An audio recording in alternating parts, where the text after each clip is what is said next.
it's Sally again, and welcome to episode 2, where we're going to be looking at what is strength and primarily looking at hypertrophy. So what is hypertrophy? Simply, it means that something is getting bigger. So we're looking at creating bigger muscles. The focus of getting hypertrophy is that we need to create damage within the system, and then it repairs back bigger and stronger.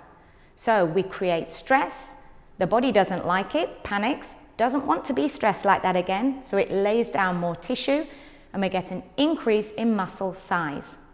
It's important to remember that it is an increase in the size of the fiber, not the numbers of fiber within the muscle.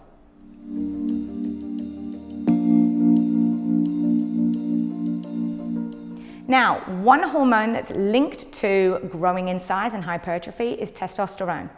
And both women and men naturally have testosterone in their system. But women have about 20 to 30% less. So ladies, it's really difficult to actually bulk up. Testosterone can actually increase with weight training and if we have more lean body tissue. This as well is why men find it a little bit easier to get bigger over time because they naturally have more testosterone in their system.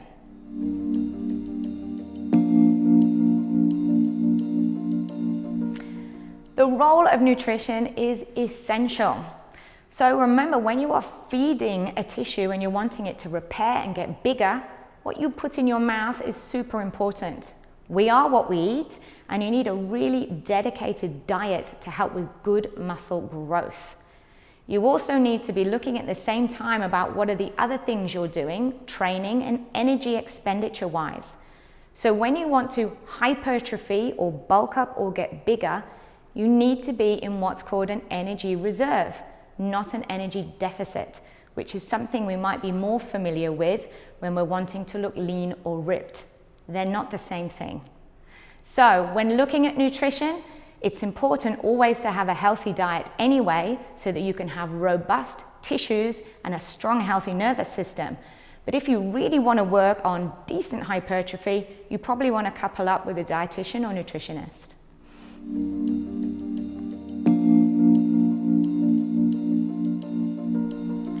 Training for strength and hypertrophy is actually different.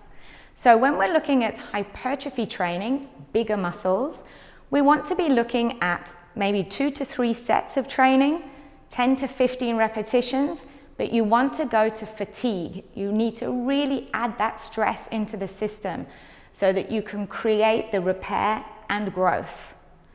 When we look at hypertrophy for dance, we need to really think about size and how it will affect our movement.